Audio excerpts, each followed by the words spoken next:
Welcome to me Pramila recipes. ఇవాల్టి ఎపిసోడ్లో నేను మీకు సొరకాయతో గారెలు ఎలా చేసుకోవాలో చెప్పబోతున్నానండి. దీని ప్రిపరేషన్ చాలా ఈజీనండి. అంతేకాకుండా వీటిని సాయంత్రం పూట పిల్లలకి స్నాక్స్ లాగా చేసి పెట్టినట్లయితే కనుక వాళ్ళు కూడా చాలా ఇష్టంగా తింటారండి. పిల్లలు పెద్దవాళ్ళు అందరికీ కూడా ఈవినింగ్ స్నాక్స్లా చేసి పెడితే వాళ్ళు అసలు ఎంత ఇంట్రెస్ట్గా తింటారంటే మాటల్లో చెప్పలేమన్నమాట. అంతేకాకుండా దీన్ని ప్రిపేర్ చేసుకోవటం కూడా చాలా ఈజీ అండి. ముందుగా ఈ సొరకాయ గారెలను తయారు చేసుకోవటం కోసం ఒక లేత సొరకాయ మీడియం సైజుది తీసుకోవాలండి. దీన్ని సన్నగా తురుముకుని ఒక బౌల్లో వేసుకోవాలన్నమాట. ఇందులో 1 టేబుల్ స్పూన్ జీలకర్రని వేసుకోవాలి. అలాగే ఒక 4-5 పచ్చిమిర్చిని చిన్న చిన్న ముక్కలుగా కట్ చేసుకుని వేసుకోవాలండి. అలాగే చిన్న అల్లం ముక్కను తీసుకుని దాన్ని కూడా తురుముకుని వేసుకోవాలన్నమాట. ఇందులోనే 2 మీడియం సైజు ఉల్లిపాయలను తీసుకుని వాటిని చిన్న చిన్న ముక్కలుగా కట్ చేసుకుని వేసుకోవాలి. అలాగే ఇందులో కొద్దిగా కరివేపాకు, కొత్తిమీరను తీసుకుని వాటిని కూడా చిన్న చిన్న ముక్కలుగా కట్ చేసుకుని వేసుకోవాలండి. అలాగే 1 టీ స్పూన్ సాల్ట్ని కూడా వేసుకోవాలన్నమాట. ఇప్పుడు ఇందులో సొరకాయ తురుముంది కదండి, ఆ సొరకాయ తురుముని మనం ఏ కప్పుతో కొలుచుకున్నామో అదే కప్పుతో 1.5 కప్పుల బియ్యం పిండిని వేసుకోండి.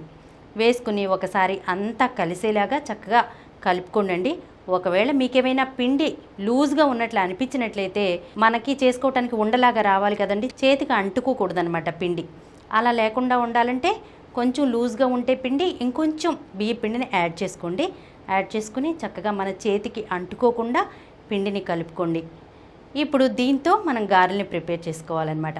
ఇప్పుడు స్టవ్ వెలిగించుకుని బాండీ పెట్టుకుని డీప్ ఫ్రైకి సరిపడా ఆయిల్ పోసుకోవాలి. ఆయిల్ వేడెక్కిన తర్వాత మంటను మీడియం ఫ్లేమ్లో పెట్టేసుకోండి. ఎందుకంటే హై ఫ్లేమ్లో పెట్టినట్లయితే తొందరగా మాడిపోతాయి అన్నమాట.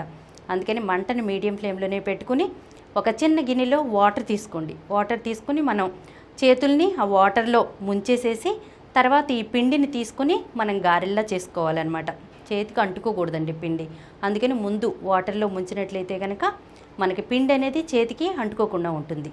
ఇలా పిండి అంతటితోనూ మనం గారెలను తయారు చేసుకుని నూనెలో వేసుకోవాలండి. నూనెలో వేసుకున్న తర్వాత ఇవి ఒకవైపు కాగిన తర్వాత రెండో వైపు తిప్పుకోవాలన్నమాట. వీటిని గోల్డెన్ బ్రౌన్ కలర్ వచ్చేంత వరకు వేయించుకోవాలండి. అంతేనండి, ఇలా పిండి మొత్తంతోనూ గారెల్ని నూనెలో వేసుకుని తీసుకోవటమేనమాట. చూసారా ఎంత ఈజీగా ఈ సొరకాయ గారెలను ప్రిపేర్ చేసుకోవచ్చో. ఎంత ఈజీగా ప్రిపేర్ చేసుకోవచ్చో అంత టేస్టీగా కూడా ఉంటాయండి. మరి తప్పకుండా మీ ఇంట్లో ఒకసారి నేను చెప్పినట్లుగా ట్రై చేస్తారు కదా. ఈ వీడియో మీకు నచ్చినట్లయితే మా ఛానల్కు సబ్స్క్రైబ్ చేయండి, లైక్ చేయండి, మీ ఫ్రెండ్స్కి షేర్ చేయండి. ఇలాంటి మరిన్ని వీడియోస్తో మీ ప్రమీల రెసిపీస్లో వచ్చే ఎపిసోడ్లో కలుసుకుందాం.